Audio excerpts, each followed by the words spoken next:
So அனைவருக்கும் வணக்கம். இன்றைக்கி நம்ம NS 1926 கன்ஸ்ட்ரெயின் இருக்கக்கூடிய லாஸ்ட் டாபிக் பார்க்க போகிறோம். அதாவது டிஸ்பிளே டைமென்ஷன் ஆஸ் PMI. அப்போ நம்ம PMI தெரியும், ப்ராடக்ட் மேனுஃபேக்சரிங் இன்ஃபர்மேஷன். ஸோ இது தான் நம்ம பார்க்க போகிறோம். ஸோ இதனுடைய ஐகான்ஸ் இப்படி தான் இருக்கும். அப்போ இது என்னன்னு பார்த்தோம்னா, நம்ம ஒரு டைமென்ஷன் எப்படி நம்ம மார்க் பண்ணியிருப்போம், அது 3D டைமென்ஷனுக்கு டைரெக்டாக வேல்யூ கொடுக்கணும், அதாவது ஒரு இன்ஃபர்மேஷன் கொடுக்கணும். ஸோ எத்தனை டைமென்ஷன் இருக்குது, நம்ம 2D டிராயிங் கொடுப்போம், அது தனி விஷயம்.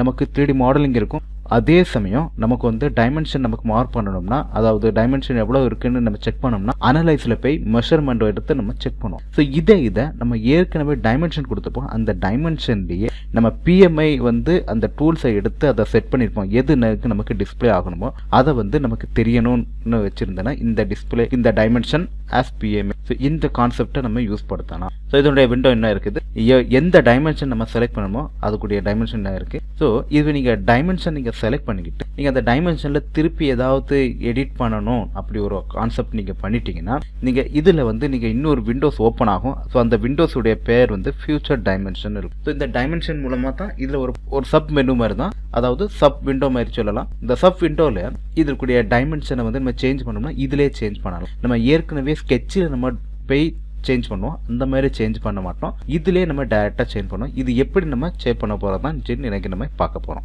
இந்த நம்ம விண்டோஸ் ஓப்பன் பண்ணியிருக்கோம்.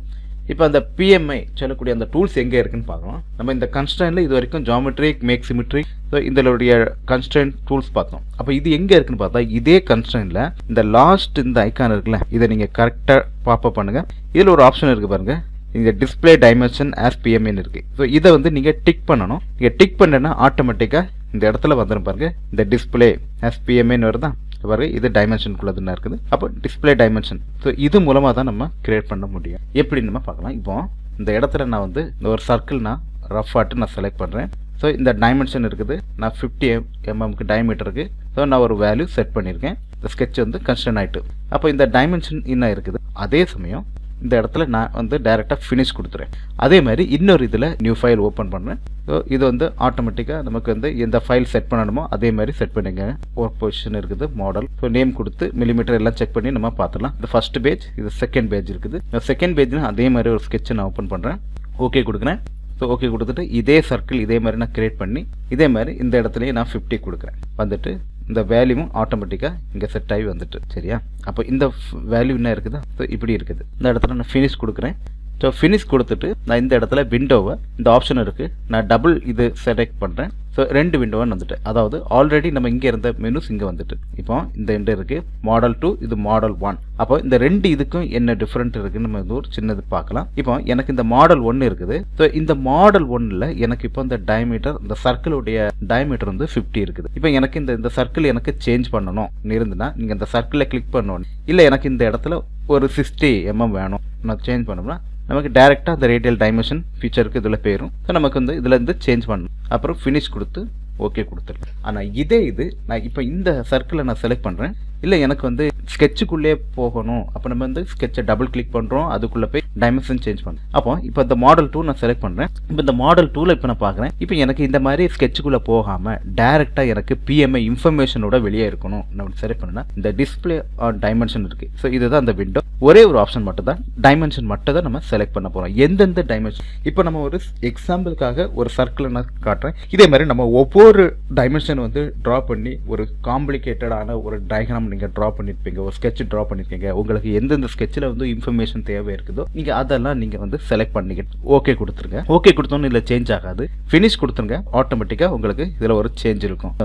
மவுஸை மிடில் பட்டை ப்ரெஸ் பண்ணி நீங்கள் ரொட்டேட் பண்ணுங்கள். ஸோ இந்த இடத்துல பாருங்கள், நான் வந்துட்டா இந்த ஸ்கெட்ச். இதை நீங்கள் ஒன்றுமே பண்ண முடியாது. நீங்கள் ரொட்டேட் பண்ண முடியும், எதுவும் பண்ண முடியும், செலக்ட் பண்ண முடியும், அவ்வளோதான். மற்றபடி நீங்கள் இஷ்டத்துக்கு எந்த இதுவும் மார்க் பண்ண முடியும். இப்போ பாருங்கள், இந்த இடத்துல என்ன இருக்குதா, இப்போ இந்த இடத்துல இப்போ எனக்கு 50 இருக்குது. இப்போ இந்த இடத்துல எனக்கு இப்போ நமக்கு ஒரு சர்க்கிளை டேரெக்டாக பார்த்தா யாரும் கண்டுபிடிச்சிடும். ஓ, இந்த சர்க்கிள் 50 mm டயமீட்டரில் இருக்குது. இப்போ எனக்கு இதில் இதே மாதிரி 60 வேணும். இப்படி வந்துட்டுன்னா நீங்கள் அதே இதில் நீங்கள் கிளிக் பண்ணிட்டா போதும். ஸோ இதில் நீங்கள் வச்சு நீங்கள் எடிட் வேல்யூ, ஸோ இதில் கொடுத்தாலும் போகும். இல்லைன்னா அதே கமெண்ட்ல நீங்க மவுஸை வச்சு, அதாவது ரைட் கிளிக் பண்ணி டபுள் தடவை கிளிக் பண்ணா போதும். ஸோ ஆட்டோமேட்டிக்காக இந்த இது வந்துடும், இந்த ஃபியூச்சர் டைமென்ஷன். பார்த்தீங்களா?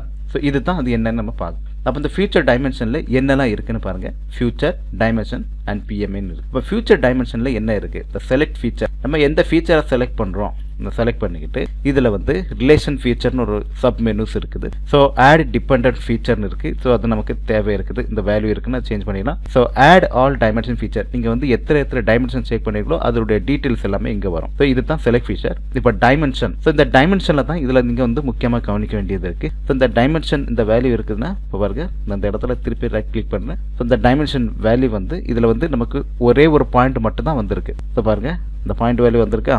அப்போ இந்த சர்க்கிள் என்ன இருக்குது, இப்போ இதே மாதிரி எத்தனை வேல்யூ இருக்கோ அதே மாதிரி நீங்கள் செலக்ட் பண்ணால் ஒரு லிஸ்ட்டே இங்கே வந்துடும் டைமென்ஷன். இப்போ இந்த டைமென்ஷனுக்கு வந்தோடனே இந்த இடத்துல நீங்கள் செலக்ட் பண்ணிக்கிட்டு இந்த இடத்துல P0ன்னு இருக்குது, அதாவது P0 சொல்லக்கூடிய அந்த பாயிண்ட் வந்து இருக்குது, அது வந்து டைமென்ஷன் இங்கே வேல்யூ வந்துடும். ஸோ இதில் வந்து சேஞ்ச் பண்ணணும் இதுனா இந்த இடத்துல நான் 60 கொடுக்குறேன். 60 கொடுத்துட்டு நீங்கள் வந்து அப்ளை கொடுத்தா இதில் வந்து டிஸ்பிளே ஆஸ் PMAன்னு இருக்குது. நீங்கள் டிஸ்பிளே பண்ணணுமா வேண்டாமான்னு செலக்ட் பண்ணுங்க. இந்த இடத்துல ஓகே கொடுத்துருக்கேன், ஆட்டோமேட்டிக்காக சேஞ்ச் ஆயிடும். ஸோ இது அப்போ நீங்கள் இந்த இடத்துல நீங்கள் இது பண்ணணும். இப்போ நீங்கள் பாருங்க, இதில் வந்து எங்கேயும் ஸ்கெட்சுக்குள்ளே போக வேண்டாம், எதுவுமே போக வேண்டாம். இதில் போகிறோம், ஈஸியாக நமக்கு செட் பண்ணுறோம். 100 கொடுத்தா 100 கொடுத்துட்டு அப்ளை கொடுத்துரும், ஆட்டோமேட்டிக்காக அந்த சர்க்கிள் வந்து சேஞ்ச் ஆகும். இப்போ இது மாடல் 1ல் நீங்கள் என்ன பண்ணணும், இந்த மவுஸில் நீங்கள் கிளிக் பண்ணி இதே ஆப்ஷன் தான் உள்ளே போய் சேஞ்ச் பண்ணணும். ஸோ இதில் தான் 2 டிஃப்ரெண்ட், இதுக்கு வந்து வேறு டிஃப்ரெண்ட் இல்லை. ஸ்கெட்சுக்குள்ளே நம்ம என்ட்ரு ஆகிறோம், இதை நம்ம ஸ்கெட்சை என்ட்ரு ஆகாமலே ஈஸியாக நம்ம சேஞ்ச் பண்ணிடுறோம். ஸோ இதுக்கு தான் இந்த 2 பேருக்குமே உள்ள வித்தியாசம். அப்போ இது ஸ்கெட்சுக்கு மட்டும் தானா கேட்டால் ஸ்கெட்ச் மட்டும் இல்லை, இது வந்து சாலிடுக்கும் இது பொருந்தும். இப்போ நான் இந்த இடத்துல இந்த மாடல் 2 இருக்குது, இந்த மாடலில் வந்து நான் டேரெக்டாக வந்து எக்ஸ்ட்ரூட் கொடுக்குறேன் வேல்யூ வச்சு ஒரு 5 mm கொடுத்து நான் கொடுத்துருக்கேன். ஸோ 5 mm இருக்குது, நான் வந்து ஜஸ்ட்டு எக்ஸ்டெண்ட் பண்ணிக்கிறேன், 30 வரைக்கும் இருக்குது. ஸோ அப்ளை நான் கொடுத்துருக்கேன். ஸோ அதே மாதிரி இங்கேயும் அதே மாதிரி நான் வந்து ரஃபாட்டு நான் எக்ஸ்ட்ரூட் கொடுக்குறேன். ஸோ இந்த இடத்துல 50 கொடுக்குறேன். So apply. அப்போ இந்த இடத்துல இருக்குது, இந்த எக்ஸ்ட்ரூட் கொடுத்துருக்கோம். ஸோ ஆனால் இதில் எடுத்து நம்ம வந்து டைமென்ஷனை மார்க் பண்ணிடலாம். இந்த இடத்துல வேணும் செலக்ட் பண்ணி ஓகே கொடுத்துருங்க, ஃபினிஷ் கொடுத்துருங்க. அப்போ இந்த இடத்துல ஒரு டைமென்ஷன் இருக்குது. அப்போ இந்த சாலிட் இப்போ நம்ம வந்து ஸ்கெட்சை நான் ஹைட் பண்ணுறேன். இந்த ஸ்கெட்ச் ஹைட் பண்ணாலும் கூட அந்த PMAக்குள்ளே அந்த வேல்யூ இருக்குது, இப்போ அதுக்கு அந்த டைமென்ஷன் இருக்குது. ஸோ இதே மாதிரி நீங்கள் இந்த வேல்யூ கொடுத்துருன்னா பாருங்கள். இப்போ இதுலேயும் நான் டிஸ்டன்ஸ் வந்து கொடுத்துருக்கேன் 60. இந்த பாருங்க, இந்த டைமென்ஷன் வந்திருக்கான். ஸோ இதில் வந்து நமக்கு வேல்யூ இருக்குது கொடுக்கணும். ஸோ சேஞ்ச் பண்ணலாம். 60 இருக்குது, நான் வந்து ஒரு 20 கொடுக்குறேன். ஸோ 20 கொடுத்துட்டு நீங்கள் அப்ளை கொடுங்க. ஸோ அந்த சர்க்கிள் சேஞ்ச் ஆயிடும். ஸோ இதே மாதிரி தான். ஸோ இவ்வளோ தான். அப்போ நமக்கு PMA இதில் வந்து நமக்கு GDNTயும் இதே மாதிரி கான்செப்ட் பண்ணலாம். ஸோ இது நம்ம சாலிடில் வரும்போது நம்ம எப்படி இருக்குன்னு சொல்லி நம்ம பார்க்கலாம். ஸோ இது வந்து நம்ம ஒரு 2Dயில் இந்த ஆப்ஷன் இருக்குது. ஸோ இதை நமக்கு கண்டிப்பாக தெரிஞ்சிருக்கணும். ஒரு சிம்பிள் முக்கியமான ஒரு விஷயம் தான். ஸோ இது வரைக்கும் நீங்கள் பார்த்ததற்கு நன்றி, வணக்கம்.